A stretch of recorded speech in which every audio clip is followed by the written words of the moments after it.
ये कौन सा इंसाफ है बताइए आपका, ये कौन सा इंसाफ है आपका। और फिर सर आप ये बताइए कि थर्ड पार्टीज को बाहर कर रहे हैं, अच्छा कितना टाइम आप दे रहे हैं, कितना टाइम आप दे रहे हैं कि सुप्रीम कोर्ट के रिजेक्शन ऑफ एसएलपी के बाद 30 दिन और गवर्नर के रिजेक्शन के बाद 60 दिन, ये कैसा इंसाफ होगा सर। सुप्रीम कोर्ट ने कहा कि multiple mercy petitions can be filed, आपने उसको भुला दिया। अच्छा सर अब आप एक और बात देख लीजिए, क्लॉज 479 में ये कहते हैं कि अगर कोई डिटेंशन पीरियड अपना 1/2 ऑफ द क्राइम जो ऑफेंस का पूरा कर लिया तो उसको बेल मिलेगी। आप तो उसको और खतरनाक कर दिए हैं। आप ये कहते हैं, उसमें ये कहते हैं सर, यहां पर आपने कह दिया क्लॉज 187 में, सॉरी सर, ये डिटेंशन मल्टीपल क्लॉज 479 में अगर एक से बढ़ के ज्यादा ऑफेंस होगा या ऑफेंस होगा लाइफ इम्प्रिजनमेंट का या पेंडिंग होगा तो उसको बेल नहीं मिलेगी। अरे हम तमाम तो, ऋषिकांत दुबे आप पर जब केस लगा, आपने कहा कि आपकी गाड़ी पर हमला हुआ, मैं जानता हूं, आप पर तो एक सेक्शन नहीं लगा, कई सेक्शन आप पर लगा दिए गए, तो फिर मुझे बेल नहीं मिलेगी। ये क्या कर रहे हैं आप, किस लिए कर रहे हैं आप अंदाजा भी लगा रहे भाई आज आप वहां बैठे, कल आएंगे इंशाल्लाह, फिक्र मत करिए। पावर इटर्नल नहीं होता, ये तो कुदरत का निजाम है कि जो गंदगी करता है तो उनके लिए किसी और को मौका मिलता है, मगर आपको आना पड़ेगा एक दिन, आप ये गंदगी कर रहे हैं। अच्छा सर ये बताइए कि हमने आप किसको कितना पर्सन जो है पेंडिंग प्रोसीडिंग्स इन मोर देन वन ऑफेंस, और चार्जशीट में कई आते हैं, यानी जब हम पर केस बुक होता है सर तो फूल का गुलदस्ता आता है, हर सेक्शन होता है उसमें, तो मुझे बेल नहीं मिलेगी। तो ये एक बात है सर। फिर आप आ जाइए सर, मैं आपको बताना चाहूंगा सर, यहां पर आपको, सॉरी सर ये इतना बड़ा बिल है। फिर आप टेररिज्म पर सर, बीएनएस का टेररिज्म, सर ये बड़ा ही डेंजरस आपने खतरनाक आपने काम किया है। इससे दहशतगर्दी का मुकाबला नहीं होगा, सिविल लिबर्टीज खतरे में पड़ जाएंगे। और सबसे बड़ी बात तो यह है सर, इसमें आपने नोटिफाई करेंगे किसी को टेररिस्ट, कोर्ट क्यों नहीं करेगा, पुलिस वाला कैसे करेगा मुझे टेररिस्ट नोटिफाई, किसी ऑर्गेनाइजेशन को टेररिस्ट घोषित कर देंगे। तो ये खुद सेपरेशन ऑफ पावर्स का वायलेशन है, जुडिशियल इंडिपेंडेंस का वायलेशन है और इंदिरा गांधी वर्सेस राजनारायण केस का वायलेशन है। तो ये मोदी सरकार जुडिशरी के पावर्स को छीनकर खुद जज जूरी एग्जीक्यूशन बन रही है। किसी शायर ने बड़ा अच्छा कहा था सर, वही कातिल वही मुखबिर वही मुंसिफ ठहरे। सर मैंडेटरी वीडियो रिकॉर्डिंग आपने कहा कि जिस जगह पर किस प्लेस पर सर्च होता है वीडियो रिकॉर्डिंग की, मैं ये कहता हूं कि जब मेरा अरेस्ट होगा वीडियो रिकॉर्डिंग करिए, क्यों नहीं करते आप। जब मेरे घर पर पुलिस आती है वीडियो रिकॉर्डिंग करिए, जो मैं पुलिस को देता हूं उसकी वीडियो रिकॉर्डिंग करिए, विटनेस स्टेटमेंट होगा क्लॉज 183 में उसका वीडियो रिकॉर्डिंग करिए। क्यों नहीं आप पैसे देते कि हर पुलिस वाले के जिस्म पर एक वीडियो रिकॉर्डर हो और एक्यूज को मिलना चाहिए, आप नहीं मिलता एक्यूज को। हाँ आपको नहीं है, मैं जानता हूं। क्लॉज 250 और 262 सर इनकंसिस्टेंट है। तो क्लॉज 250 में 60 डे टाइम लिमिट है डिस्चार्ज के लिए। अगर एक्यूज को कागज नहीं मिलता है, हम सब जेल में गए, मैं कई मर्तबा जेल में गया हूं, ससुराल में इतना नहीं गया जितना जेल को जाने का मुझे मौका मिला, चाहे कांग्रेस की तेलुगु देशम की हुकूमत रही है। सर कुछ लोग क्लॉज 262 है, क्लॉज 262 में डिस्चार्ज एप्लीकेशन है, वो फ्रेमिंग ऑफ चार्जेस के बाद डाल सकते हैं। ये it defeats the purpose. What is the discharge application which is to prevent police from using delay tactics? Discharge always precedes framing of charges.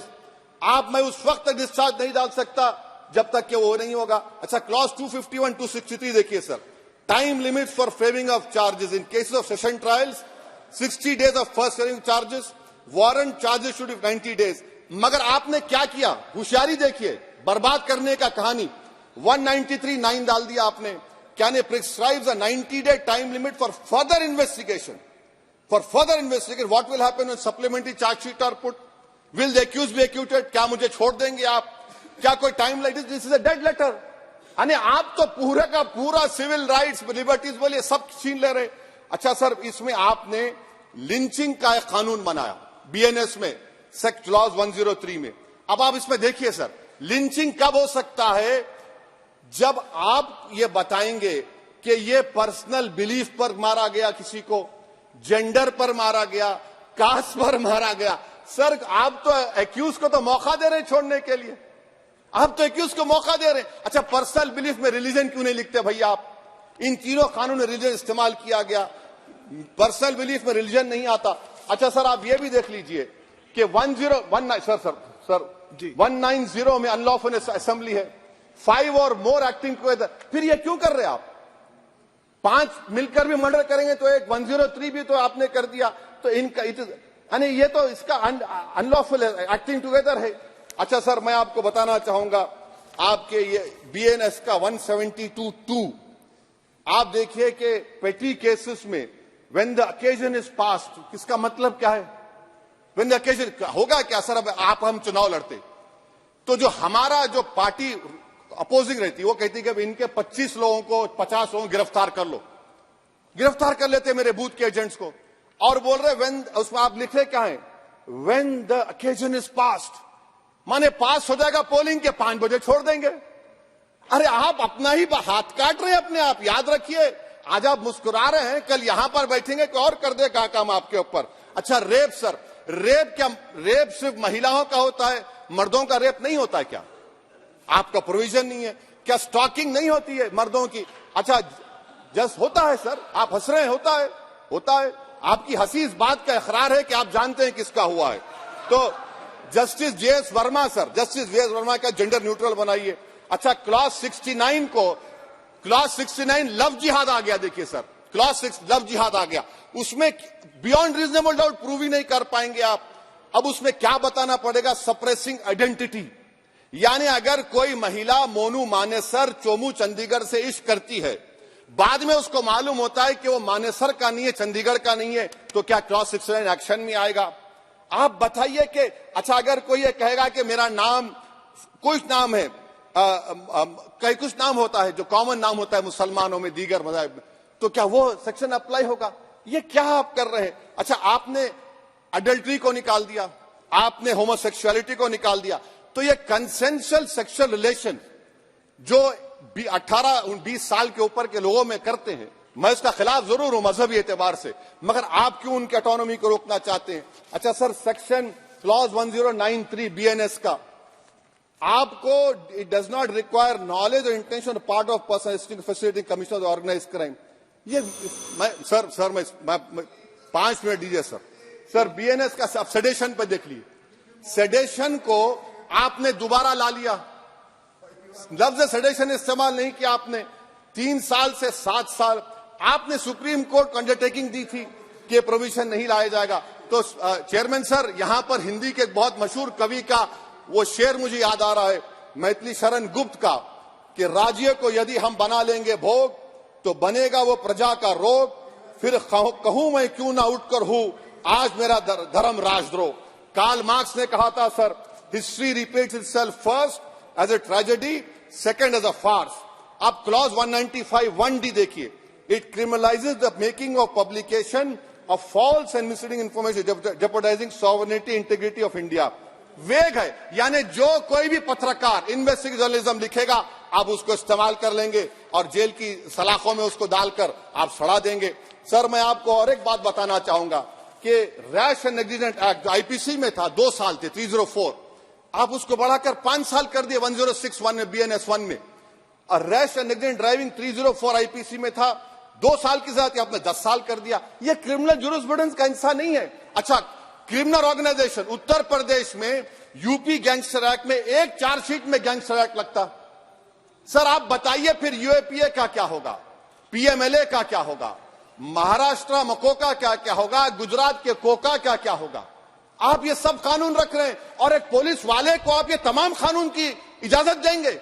याद रखिए, जिंदगियां बर्बाद करने का काम आप कर रहे हैं और सबसे बड़ा इसका नुकसान होगा।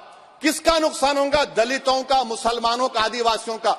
और वो पॉलिटिकल पार्टीज जो कल आज सत्ता में है, कल नहीं रहेंगे, वो बदले की भावना से काम करते हैं। सर मुझे पुलिस ने पीटा सर, 1999 22 दिसंबर को मेरे सर पर 20 टाके लगे, पीठ से लेकर पैर तक मारा गया। आपको मालूम सर क्या हुआ? तेलुगु देशम की सरकार थी, उन्होंने उन दोनों पुलिस वालों को जिन्होंने मुझे मारा था उनको आईपीएस कन्फर कर दिया। अरे चप्पन देखे बैठो तुम।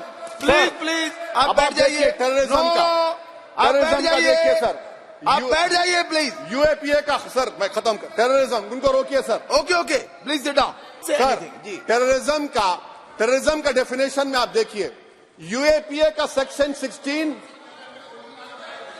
यूएपीए का सेक्शन 16 क्लॉज 113 में आ गया, यूएपीए का सेक्शन 15 क्लॉज 131 में आ गया। देख लेंगे उसको, देख लेंगे। यूएपीए का आपत्तिजनक अंश निकाल दिए जाएंगे। यूएपीए का क्लॉज 18 113(4) में आ गया, यूएपीए का क्लॉज 18 113(3) में आ गया, यूएपीए का क्लॉज 20 113(5) में आ गया, यूएपीए का सेक्शन 19 113(6) में आ गया।